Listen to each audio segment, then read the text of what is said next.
सम्यक श्रुत विद्यापीठ के द्वारा हम और आप यहाँ पर क्लास का आयोजन कर रहे हैं। संगोष्ठी का आयोजन पर्वराज पर्यूषण पर्व के पावन प्रसंग पर आज हम और आप सभी जिज्ञासुओं के बीच में अपने अपने विचार विषय पर एक संगोष्ठी का आयोजन हमारे और आपके बीच में है।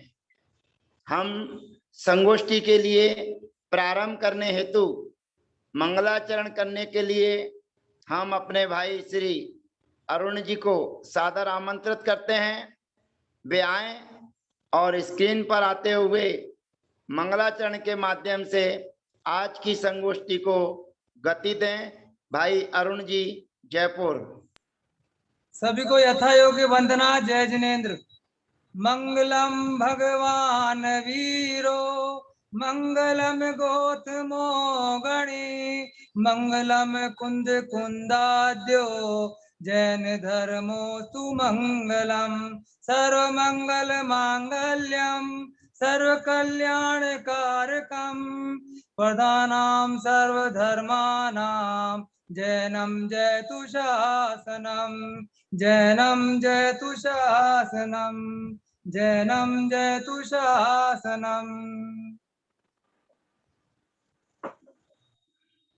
बहुत बढ़िया। मंगलाचरण के माध्यम से आज संगोष्ठी का शुभारंभ हमारे बीच में प्रारंभ हुआ। अब अगले अपनी बात रखने के लिए बहन त्रिशला जी हमारे बीच में हैं। आए पर्यूषण पर्व के पावन प्रसंग पर अपनी बात रखें। बहन त्रिशला जी। जय जिनेन्द्र। वंदना भैया जी, सबको जय जिनेन्द्र। सबसे पहले तो आज से हम 10 लक्षण महापर्व मना रहे हैं। स्क्रीन पर आइए।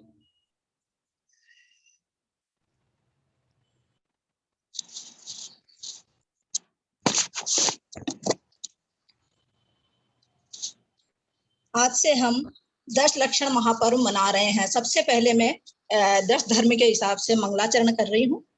जो क्रोध मद माया अपावन लोभ रूप विभाव है उनके अभाव स्वभावमय उत्तम क्षमादि स्वभाव है। उत्तम क्षमादि स्वभाव ही इस आत्मा के धर्म है सत्य शाश्वत ज्ञानमय निज धर्म शेष अधर्म है। सबसे पहले हम यह जानना चाहेंगे कि पर्व और महापर्व ये क्या है। हम कह रहे हैं 10 लक्षण महापर्व। तो पर्व जो है, पर्व का तो खाने पीने और खेलने से संबंध होता है। और जैसे रक्षाबंधन हुआ, होली, दीपावली, ये सब खाने पीने मौज मस्ती के पर्व हैं। लेकिन अष्टानिका एवं 10 लक्षण ये महापर्व हैं, क्योंकि इनका संबंध खाने पीने और से नहीं होकर इनका संबंध है त्याग से संबंध है। तो अब जैसे किसी भी जैन व्यक्ति से पूछते हैं कि 10 लक्षण महापर्व कैसे मनाया जाता है, तो वो यही कहेगा कि इन दिनों में पूजा पाठ धार्मिक क्रियाओं में व्यस्त, व्रत उपवास और संयम से जीवन जीते हैं, स्वाध्याय और तत्व चर्चा में सब व्यस्त रहते हैं, अधिकांश समय धार्मिक क्रियाएं ही करते हैं। लेकिन तो इसलिए ये त्याग, ये भोग के नहीं है, ये पर्व त्याग के हैं, इसलिए इन्हें महापर्व कहा जाता है। पर्व 2 प्रकार के होते हैं, शाश्वत और तात्कालिक। शाश्वत पर्व अनादि से है और तात्कालिक जो होते हैं वो व्यक्ति विशेष से संबंध रखते हैं या घटना संबंधी होते हैं। घटना संबंधी में जैसे पौराणिक और ऐतिहासिक। पौराणिक जो होते हैं पर्व, वो जैसे हमने मंगना लिया, रक्षाबंधन मना लिया, होली मना लिया, दीपावली, ये सब पौराणिक हैं। और ऐतिहासिक जैसे स्वतंत्रता दिवस और गणतंत्र दिवस, ये ऐतिहासिक पर्व हैं। शाश्वत पर्व ये अनादि से अनंत से हैं, ये सार्वकालिक हैं, सार्वभौमिक हैं और सबके लिए है, ऐसा नहीं है ये केवल विशेष संप्रदाय के लिए नहीं है। ये नहीं है कि ये केवल जैन ही मनाएंगे, यह संप्रदाय विशेष नहीं होकर सबका है। क्यों? क्योंकि सभी प्राणी सुख चाहते हैं, तो सुख के और दुख से सब डरते हैं। अब जो क्रोध आदि और क्षमा भाव यह स्वभाव है और क्रोध विभाव रूप है। क्षमा भाव सुख का कारण है, सुख स्वरूप है, जबकि क्रोध है वो दुख रूप है और दुख का कारण है। तो इस तरह से हम इन 10 दिनों में चारित्र की 10 प्रकार से आराधना करना, ये 10 लक्षण धर्म है। अनादिकाल से प्रत्येक आत्मा में उत्पन्न आत्मा के विकार ही क्रोध, मान, माया, लोभ, असत्य, असंयम आदि के कारण दुखी और अशांत रहता आया है। अशांति मिटने का एकमात्र उपाय आत्म आराधना है। आत्म स्वभाव को जानकर और उसको मानकर और उसी में ही रम जाना, उसी में ही लीन हो जाना, वह आनंद और सच्ची शांति का द्योतक है। सच्ची शांति उसी से ही प्राप्त होती है।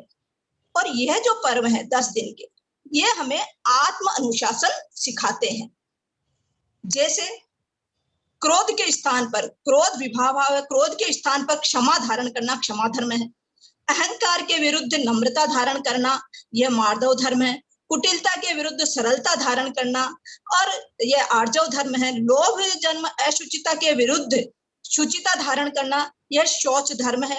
और इसके अलावा जो है कि असत व्यवहार के विरुद्ध सत्य धारण करना सत्य धर्म है। असंयम से संयम की ओर लौटना यह संयम धर्म है। इस तरह से 10 दिनों में हम इनकी आराधना करके और आत्मा को जानने का प्रयास करेंगे, आत्मा में लीन होने का प्रयास करेंगे। अब जो है 10 लक्षण महापर्व का शुभारंभ जिस चर्चा से होता है वह है सबसे पहले उत्तम क्षमा धर्म। क्षमा का अर्थ वास्तव में क्या है? यह है कि प्रतिकूल परिस्थितियां आने पर भी क्रोध नहीं करना। अब जो क्षमा का जो है कि कौन नहीं चाहता अपने स्वभाव में रहना, सभी चाहते हैं क्योंकि सभी सुख चाहते हैं।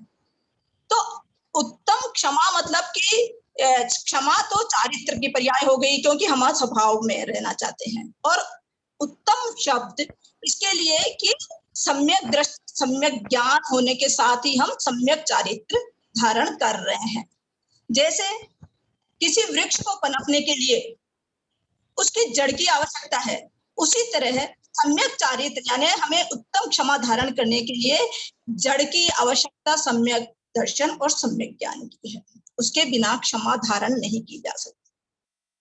अब ये क्षमा धर्म है, उसी को ही समझ में आएगा जिन्होंने महावीर भगवान के सूत्र को जियो और जीने दो इसको मान लिया है। जियो और जीने दो दुनिया में सभी को, और इसी को माना है बड़ा धर्म। जिसने यह संकल्प ले लिया कि मैं भी जीऊंगा और मन वचन काया से किसी को भी संक्लेश नहीं होने दूंगा, ऐसा परिणाम जिस आत्मा के अंदर आ जाता है वह कभी क्रोधित नहीं हो सकता। निश्चय से तो क्षमा स्वभावी आत्मा के आश्रय से ही क्रोध रूप विकार की उत्पत्ति नहीं होना ही उत्तम क्षमा है। पर व्यवहार से क्रोधादि के निमित्त मिलने पर भी उसके प्रतिकार नहीं करना, वह ही वास्तव में उत्तम क्षमा कहा जाता है। और इसका 10 लक्षण पूजन में उत्तम क्षमा का वर्णन करते हुए कविवर दयानंद राय जी वो भी कहते हैं, पीड़े दुष्ट अनेक बांध मार बहुविधि करें, धरिए क्षमा विवेक कोपन कीजे पीत मां।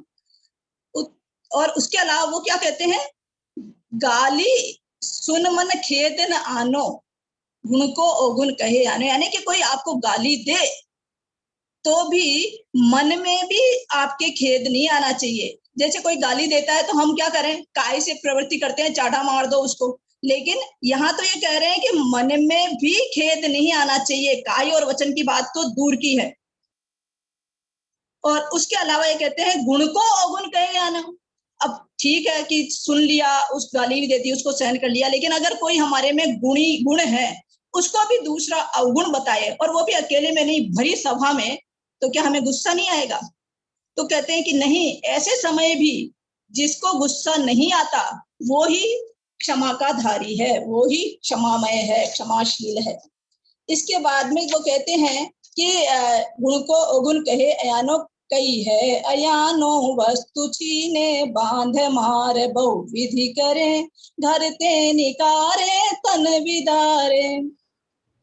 तो ऐसे में क्या है कि जो मतलब हमें केवल वो ही नहीं, उसके बाद में कोई घर से निकाल दे, और घर से निकालने के अलावा भी चलो वो भी कोई सहन कर सकता है, लेकिन तन का भी कर, तन भी विदा दे, वो भी क्षति पहुंचा दे, तो भी इसके क्रोध नहीं आए, वो ही वास्तव में क्षमा है।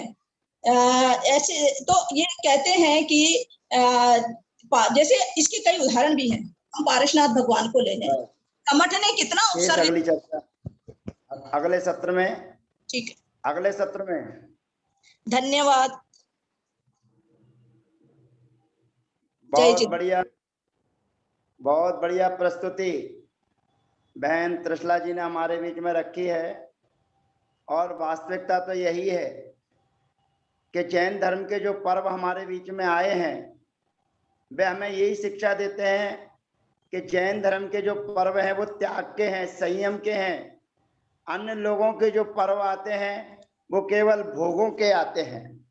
और पर्व के इतिहास से संबंधी चर्चाएं, बहुत अच्छी अच्छी चर्चाएं बहन त्रिशला जी ने की है, क्योंकि आज जो हमारा पर्युषण पर्व चल रहा है उसी को प्रसंग को लेकर आपने सम्यक चर्चा हमारे बीच में की है। दिगंबर जैन समाज का जो पर्व हमारे और आपके बीच में आया है, पर्युषण पर्व, वास्तव में ये पर्व त्याग का पर्व है। और जो त्याग करता है, हमने प्राय करके देखा है कि हमारे मंदिरों के बाहर सब्जी वालों की दुकानें बहुत लगी हुई रहती हैं, क्योंकि माता बहनें मंदिर आती है और मंदिर से सब्जियां ले जाती हैं। अब 10 दिन में भी मंदिर के बाहर सब्जियों की दुकान रहती है, लेकिन अब हरी सब्जियों का प्रयोग नहीं होता है, इसलिए वो सब्जी वालों की सब्जियां नहीं बिक पा रही हैं। तो ये हमारा जो पर्व है वास्तव में त्याग संयम का है, भोगों का नहीं। ऐसी सम्यक चर्चा बहन त्रिशला जी ने रखी है। शेष उनकी चर्चा कल भी रहेगी, कल भी उनके द्वारा विचार सुने जाएंगे, समय सीमा अपनी रखी जाएगी। अब मैं बहन छोटी दीदी को आमंत्रित कर रहा हूं कि वे आए और आज पर्वराज पर्युषण पर्व पर अपने अपने विचार से हम सभी को अवगत कराएं। छोटी बहन।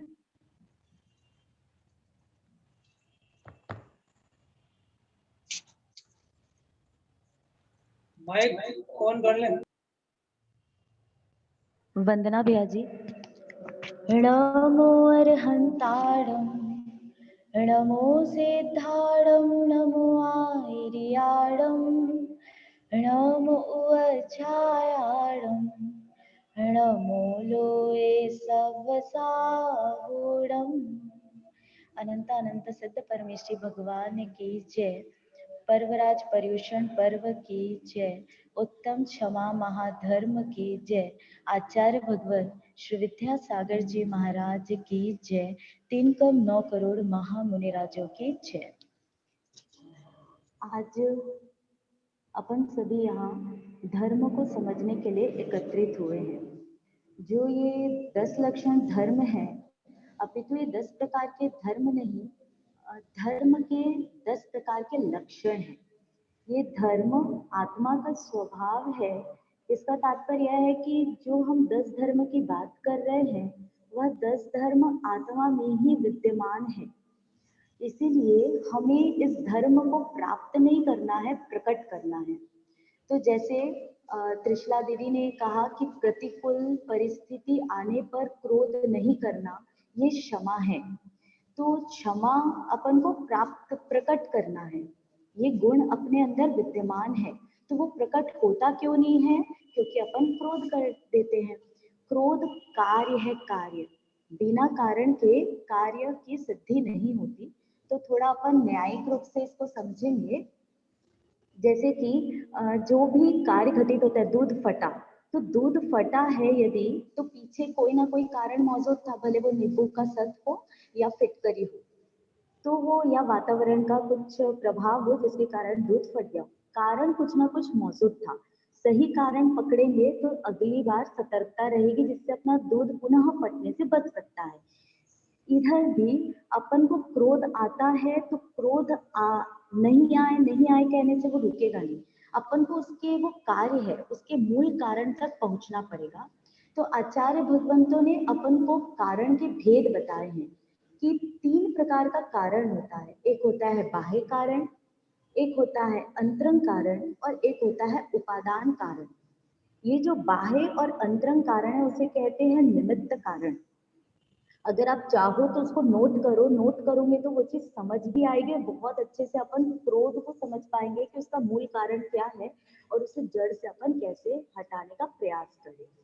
तो जो अपन बाह्य कारण बोल रहे हैं उसको दूसरे शब्दों में बोला जाता है बाह्य निमित्त। जिसको अपन अंतरंग कारण बोल रहे हैं उसको बोलते हैं अंतरंग निमित्त। और उपादान कारण मतलब अपनी निज की स्वयं की शक्ति, वो त्रैकालिक रूप और तात्कालिक रूप दोनों प्रकार की शक्ति, जिसको भी अपन देखें। अब बाह्य निमित्त में क्या होता है? जैसे मुझे क्रोध आया, अब अपन पूछे कि क्रोध कैसे शांत होगा, तो जनरली ये बोला जाता है कि पानी पी लो, या उस स्थान को छोड़ दो, या फिर अपने उपयोग को पलट लो। ये सब बाह्य निमित्त में मतलब उसके उपयोग, मतलब उसको कैसे अपन ठीक करें उसका उपाय बताते हैं। बाह्य निमित्त का आशय ये है कि जितने भी अपन को प्रतिकूल वातावरण प्रोवाइड हो रहे हैं बाहर, भले वो शारीरिक प्रतिकूल शारीरिक हो, शारीरिक चेष्टाएं हो, या इष्ट का वियोग हो, अनिष्ट का संयोग हो, ये सब जितनी भी प्रतिकूलताएं अपन को बाहर मिलती है, तो उसको देखकर, प्रतिकूलता को देखकर अपन क्रोधित हो जाते हैं, क्योंकि उस सत्यता को स्वीकार करने की अपने पास शक्ति नहीं है। अपन सोचते हैं कि जैसा मैं चाह रही हूँ, जैसी मैं अपेक्षा कर रही हूँ, उसी प्रकार से सामने वाला मुझे वो वस्तु, मतलब वो वस्तु उसी प्रकार से अपन को दिखे या उसी प्रकार से अपन को प्राप्त हो, जो कि संभव नहीं है, क्योंकि कर्म सिद्धांत भी कुछ है। तो जो जीव बाह्य निमित्त पे ही दोषारोपण करते हैं कि और अमुक जो भी वस्तुएं उनको प्रोवाइड हो रही है जो उनके अनुकूल नहीं है, उससे भगने की कोशिश करते हैं, तो उससे उनको तात्कालिक शांति तो मिल जाएगी, तात्कालिक क्रोध का शांत भी हो जाएगा कि सामने वाला चिड़चिड़ कर रहा है, चिल्ला रहा है, तो अपन उस स्थान को छोड़ दो तो अपन का क्रोध बच गया। लेकिन ये तात्कालिक प्रभाव रहेगा मात्र, त्रैकालिक अपनी आत्मा में इसका कुछ प्रभाव नहीं पड़ेगा। क्यों नहीं पड़ेगा? क्योंकि अपन मूल कारण में नहीं जा रहे हैं, ऊपरी ऊपरी सतह तक जा रहे हैं कि हाँ थोड़े समय के लिए मेरे को शांति चाहिए इसलिए स्थान छोड़ दो। अगर अपन को अपनी तात्कालिक उपादान को जागृत करना है तो उसके लिए अपन को नेक्स्ट स्टेप उठाना पड़ेगा, दृष्टि अपनी नेक्स्ट स्टेप पे ले जानी पड़ेगी, जहां अंतरंग निमित्त की ओर दृष्टिपात करना पड़ेगा। जैसे अपन बोले कि बिना कारण के कार्य नहीं होता, तो वैसे ही जो बाह्य निमित्त, जो 9 कर्म मुझे प्रोवाइड हो रहे हैं, वो किसके उदय से हो रहे हैं? द्रव्य कर्म के उदय से। मतलब जो मैंने बांधा था वही उदय में आ रहा है। तो जब मैं अपने अंतरंग निमित्त, अर्थात वो जो अपन को क्रोध आदि होता है वो चारित्र मुनि कर्म की प्रकृति है, तो जब मैं चारित्र मुनि कर्म की ओर दृष्टिपात करूंगी कि ये मेरे कर्म का उदय है जिसके कारण मुझे राग द्वेष की परिणति हो रही है या मुझे प्रतिकूल अवस्थाएं दृष्टि में आ रही है, ये मेरे ही कर्म का उदय है, किसी और के नहीं। तो उससे फर्स्ट चीज ये होगी कि अपन को अंदर जो कषाय सामने वाले के लिए भड़क रही है उससे अपन को ठहराव मिलेगा। अपन किसी वस्तु से देखो नोटिस करना भग नहीं रहे हैं कि चलो उस स्थान छोड़ दो या कुछ कर दो, नहीं। अपने जितने भी पूर्वज महापुरुष हुए हैं वो सारे के सारे किसी ने भी बाह्य निमित्त से भगने का प्रयास नहीं करा। प्रारंभ अवस्था में बोला जाता है लेकिन अपन को अब आगे बढ़ना है, तो अपन को उस स्थान से भगना नहीं है, अपन को उस स्थान में किस प्रकार से सत्यता पे जिए, मतलब उस स्थान को कैसे अपन फेस आउट करें, तो वो अपने अंतरंग, जब अपनी दृष्टि अंतरंग निमित्त की ओर जाएगी तो थोड़ा ठहराव आएगा। ठहराव का आशय कि अपनी कषायों की परिणति पर थोड़ा बदलाव आएगा, अपन को दूसरे पे दोषारोपण देने की जो आदत है वो सुधरेगी। अब तीसरी चीज आती है उपादान, जो कि बहुत महत्वपूर्ण और बहुत मार्मिक है, जो डायरेक्ट अपनी सत्ता मतलब जीव तत्व को प्रभाव करती है। तो उपादान शक्ति किसे कहते हैं? जो प्रत्येक द्रव्य की अपनी अपनी निज शक्ति होती है, उसे कहते हैं उपादान शक्ति। तो ये दो प्रकार की होती है, एक त्रैकालिक उपादान शक्ति और एक होती है तात्कालिक उपादान शक्ति। कि मतलब मेरी वर्तमान स्थिति उस सिचुएशन से फेस आउट करने की कैसी है, तो वो है मेरी तात्कालिक उपादान शक्ति। और एक होती है त्रैकालिक, मतलब वो शक्ति मेरे अंदर विद्यमान है, भले मैं उसको प्रयोग कर पाऊं कि नहीं कर पाऊं। जैसे क्षमा गुण, क्षमा गुण अपने अंदर विद्यमान है, वो गुण अपने अंदर त्रैकालिक शक्ति रूप से विद्यमान है, वह अपनी उपादान शक्ति में विद्यमान है, लेकिन वर्तमान में मैं उसका प्रयोग नहीं कर पा रही हूँ, उसे प्रकट नहीं कर पा रही हूँ। क्यों नहीं कर पा रही हूँ? इसमें क्या दूसरे द्रव्य की कोई कमजोरी है क्या? नहीं, इधर अपनी स्वयं की कमजोरी है, उस स्वयं की सत्ता को अपन निहार नहीं पा रहे हैं, जिसके कारण अपने अंदर क्रोध भाव उपज रहे हैं। दूसरा द्रव्य स्व का, मतलब पर द्रव्य स्व द्रव्य का कुछ नहीं कर सकता अपेक्षा से। जब अपन उसको कर्ता मान लेते हैं पर द्रव्य को, तो उसके कारण अपन को अपेक्षाएं उपजती है। अपन चाहते हैं सामने वाला मतलब बदल जाए, या अपन खुद को भी बदलने की कोशिश करते हैं, लेकिन अपने सोचने नहीं सोचने से कुछ भी चीज नहीं बदलने वाली। अपन केवल भाव कर सकते हैं, इच्छा करने में कोई दिक्कत नहीं, लेकिन जहाँ अपेक्षा हो जाती है, वहाँ अपेक्षा में अपन चाहते हैं कि उसके अनुसार फीडबैक मिले, और उसी के कारण अपन को कषाय उपजती है। तो जो दीदी ने कहा था प्रतिकूल, मैंने लिखा है, उन्होंने एक शब्द कहा था, प्रतिकूल का प्रतिकार नहीं करना ही क्षमा है। बहुत सुंदर शब्द बोले थे। जो भी प्रतिकूलताएं आ रही है उसका प्रतिकार नहीं करना, तो वो कैसे नहीं होगा? प्रतिकार मतलब उसका, उन्होंने तो बता दिया कि नहीं करना चाहिए, पर कैसे नहीं होगा? जब दृष्टि सत्यता पर जाएगी तभी अपन प्रतिकार से बच सकते हैं। प्रतिकार मतलब राग और द्वेष से बच सकते हैं, जब अपनी उपादान शक्ति की ओर दृष्टि जाएगी, और जब अपन सही तरीके से अंतरंग निमित्त और बाह्य निमित्त ये दोनों पर दृष्टिपात करेंगे, तो जो अपने अंदर विद्यमान धर्म है, जिसे हम 10 धर्म के रूप में मना रहे हैं, या ये कहे कि इन 10 दिनों में अपन पुनः स्मरण कर रहे हैं कि मेरे कौन कौन से गुण विद्यमान है जिसको मैं भूल बैठा हूँ, तो वह प्रकट करने में अपन को क्या बोलना चाहिए, हेल्प मिलेगी। जैसे एक वृक्ष होता है ना, वृक्ष दीदी ने भी उदाहरण दिया था, जो वृक्ष होता है, तो अगर वृक्ष को, वो विषैला वृक्ष है, तो क्या मैं उसके टहनी या फल को खत्म कर दूं या पत्ते को खत्म कर दूं तो वह अपना विषैलापन छोड़ देगा क्या? वह वृक्ष नहीं छोड़ेगा। अगर उसके अस्तित्व को नाश करना है तो उसका मूल कारण जो जड़ है उसको अपन को समूल नष्ट करना पड़ेगा। उसी प्रकार यदि अपन चाहते हैं कि अपने अंदर जो विष क्रोध का भरा हुआ है, तो उसकी जड़ जो है अपनी कर्ता बुद्धि, जो पर पे आश्रित, पर की ओर लक्ष्य करे रहती है, उसको जड़ से हटाना पड़ेगा। पत्ते तोड़ के अलग कर देना या फल अलग कर देना का आशय, जैसे कोई प्रतिकूलता मिली, अपन उस स्थान के छोड़कर भाग गए, तो वो त्रैकालिक तो अपन को बचा लेगा, लेकिन पुनः वो चीज उगतेगी। एक जगह नहीं तो दूसरी जगह अपन फिर से जाएंगे, फिर से वही वातावरण मिलेगा, फिर से वही कषाय उगतेगी, फिर से अपन पानी पी के या नहा के या ये कहे कि स्थान बदल कर फिर शांति मिल जाएगी। पर वो अंदर संस्कार आत्मा में जो अपनी ध्रुव सत्ता का है, क्षमा गुण का है, वो नहीं पढ़ पाएगा।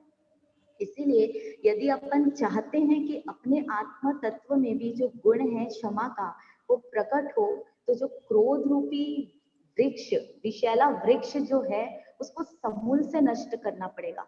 समूल से जहाँ नष्ट करेंगे तो अपने अंदर विद्यमान वस्तु अपने आप ही प्रकट होएगी, और अपन भी उस जो स्वरूप को प्राप्त कर लिए हैं भगवंतों ने, उस स्वरूप को अपन भी प्राप्त कर पाएंगे। इसी भावना के साथ जय बोलो महावीर भगवान की जय।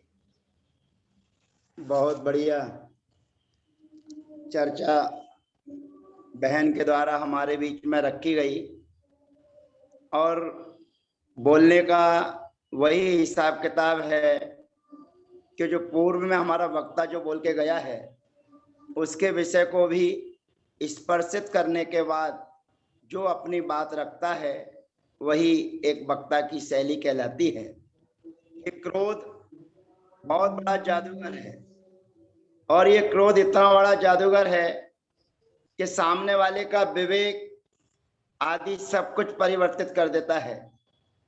और ये क्रोध रूपी जादूगर को वश में करने के लिए ये क्षमा जो हमारे बीच में आया है, वे क्षमा धर्म, जैसे कि बहन त्रिशला जी ने बताया था कि जो पर्व हमारे और आपके बीच में आए हैं वे आज के नहीं हैं, वे प्राचीन हैं, लेकिन हम हर सत्र में इनको कहते हैं कि पर्वराज परुषर पर्व हमारे आ गए हैं।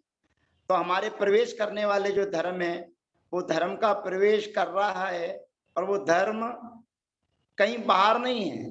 ये हमारी छोटी बहन ने भी बताया कि हम जो कह रहे हैं कि धर्म प्रवेश कर रहा है वो धर्म पहले से ही हमारे अंदर बैठा हुआ है और हमारे अंदर जो बैठा हुआ धर्म है बस उसको सामने वाले के प्रति उजागर करना है। तो उसमें निमित्त और उपादान जो हमारे बीच में चर्चा आई है, कर्मों के उदय के बारे में चर्चा आई है, तो उसका स्पष्टीकरण अपने को धर्म ध्यान से संबंधित जोड़ना है। धर्म ध्यान जो हमारे बीच में आज्ञा विचय और अपाय विचय और विपाक विचय और संस्थान विचय, ये चार धर्म ध्यान जो हमारे बीच में है, अभी जैसे चर्चाएं बहुत अच्छी की निमित्त उपादान के साथ में, सामने वाले ने सोचा कि अगर हम निमित्त पे जोर देते हैं और निमित्त पे जोर ना देकर हम ये विचार करें कि हमारी विवाह परिणति है, ये कर्म का उदय है, लेकिन वास्तविकता ये है कि कर्म के उदय को समझने के लिए हमारा गुण स्थान 5वां होना चाहिए। धर्म ध्यान जो विपाक विचय नाम का धर्म ध्यान है वो 5वें गुण स्थान से पहले नहीं होता है। तो जो 5वें गुण स्थान वर्ती जीव है वो तो समझ जाता है कि भाई मेरे कर्म का उदय है इसलिए तो इसने मुझसे ऐसा ऐसा कहा, लेकिन जो सम्यक दृष्टि जीव भी होता है या जिसको अनंत अनुबंधी कसाय का उदय रहता है वो सभी इन निमित्त और उपादान को नहीं जानता है। निमित्त और उपादान और कर्म का उदय सम्यक दृष्टि श्रावक ही समझ सकता है और वही ग्रहण कर सकता है। तो ये धर्म का जो प्रवेश हमारे बीच अंदर हो रहा है, हो नहीं रहा, धर्म हमारा पहले से है। कहीं बाजार में जाओगे कहीं नहीं मिलेगा। जो चीज हमारी है जो सदा रहे वो चीज हमारी।